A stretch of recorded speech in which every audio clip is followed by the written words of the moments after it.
Lahore college برائے خواتین university میں انٹر کالجیٹ اردو انگلش تقریری مقابلوں کا انعقاد کیا گیا۔ LCW کے انٹرمیڈیٹ کالج کی طرف سے مقابلوں کا اہتمام کیا گیا۔ تقریری مقابلوں میں لاہور کے مختلف کالجز سے طلباء و طالبات نے حصہ لیا۔ Vice chancellor LCW professor doctor Bushra Mirza نے خصوصی جبکہ انٹرمیڈیٹ کالج کی پرنسپل LCW کے ہیڈ آف ڈپارٹمنٹ صدر شعبہ Urdu doctor Rehana Kausar, English department doctor Amara Khan, organizer in-charge debating society Masooma Zaidi, organizer in-charge Urdu debating society intermediate college doctor Khizra Tabassum اور فیکلٹی ممبران سمیت طالبات کی شرکت۔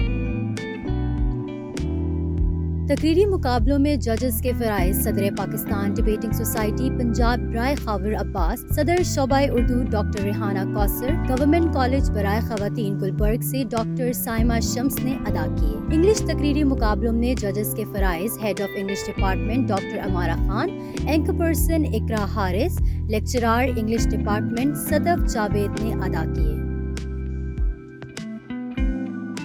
LCW کے ہوم اکنامکس ڈپارٹمنٹ کی جانب سے پوسٹر کمپٹیشن کا انعقاد بھی کیا گیا۔ Vice chancellor professor doctor Bushra Mirza نے طلباء کے بنائے گئے پوسٹرز کا جائزہ لیا اور طلباء کی کارکردگی کو سراہا۔ Vice chancellor professor doctor Bushra Mirza نے پوزیشن لینے والے طلباء و طالبات میں سرٹیفکیٹ تقسیم کیے۔ ان کا کہنا تھا کہ لاہور کالج برائے خواتین یونیورسٹی کا انٹرمیڈیٹ کالج طلباء کے درمیان مقابلے کروانے پر مبارکباد کا مستحق ہے۔